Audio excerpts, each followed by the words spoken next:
84-ലാണ് ഇത് തുടക്കത്തിൽ ഇദ്ദേഹം അധ്യക്ഷൻ പറയുകയുണ്ടായി. അത് യാത്ര പൂർത്തീകരിക്കാൻ പറ്റിയില്ല. 20 കിലോമീറ്റർ നടക്കുമ്പം തോന്നിയ വഴിയെ കൂടിയൊക്കെയാണ് പോകുന്നത്. കാണുന്ന ആളുകളെയൊക്കെ ഒപ്പം കൂട്ടുകയാണ്.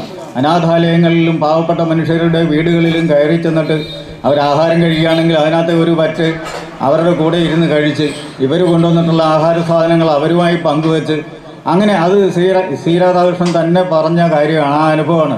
നിങ്ങളുടെ എല്ലാവരുടെയും അനുവാദത്തോടുകൂടി നമ്മുടെ ജാഥയുടെ ക്യാപ്റ്റൻ സോജൻ എസ് ശ്രീധരന് യുവകലാസാഗതിയുടെ ഈ ഇളം നീലം കളറുള്ള പതാക കൈമാറുകയാണ്.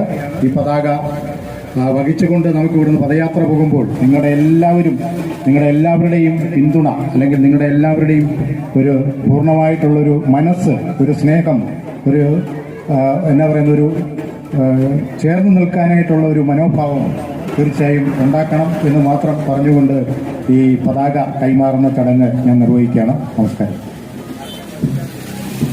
നമ്മുടെ ജാഥയുടെ വൈസ് ക്യാപ്റ്റൻ, ഞാനത് വിട്ടുപോയതല്ല, ജാഥയുടെ വൈസ് ക്യാപ്റ്റൻ ശ്രീമതി ഹസീനയാണ്. നമ്മുടെ സി ഡി ബാബുവിൻ്റെ പ്രിയപ്പെട്ട പുത്രി. തീർച്ചയായും സി ഡി ബാബുവിനെയും ഈ അവസരത്തിൽ സ്മരിക്കേണ്ടതായിട്ടുണ്ട്. അദ്ദേഹത്തെ സ്മരിച്ചുകൊണ്ട് ഈ പതാക കൈമാറുന്നു.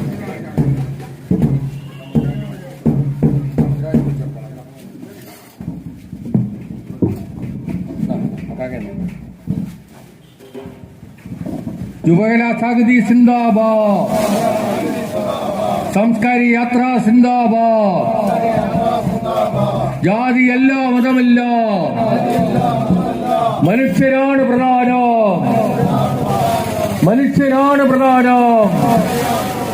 യുവകലാസാഹിതി സിന്ദാബാദ്. യുവകലാസാഹിതി സംസ്ഥാന പ്രസിഡന്റായിരുന്ന സി രാധാകൃഷ്ണൻ കാസർഗോഡ് നിന്ന് തിരുവനന്തപുരത്തേക്ക് നടത്തിയ സാംസ്കാരിക സമാധാന പദയാത്രയുടെ ഓർമ്മ പുതുക്കുകയാണ് യുവകലാസാഹിതി.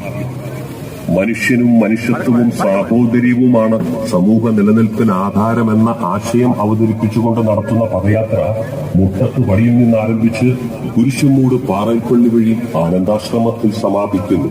യുവകലാസാഹിതി സംസ്ഥാന കമ്മിറ്റി അംഗം സോജൻ എസ് ശ്രീധരൻ ക്യാപ്റ്റനായി, ഹസീന ബി വൈസ് ക്യാപ്റ്റനായി, ശശികുമാർ ഐക്കുഴി ഡയറക്ടറായി നടത്തുന്ന പദയാത്രയിൽ ചങ്ങനാശ്ശേരിയുടെ കലാ സാംസ്കാരിക പന്ഥാവിൽ നിൽക്കുന്ന നിരവധി പേർ പങ്കെടുത്തു.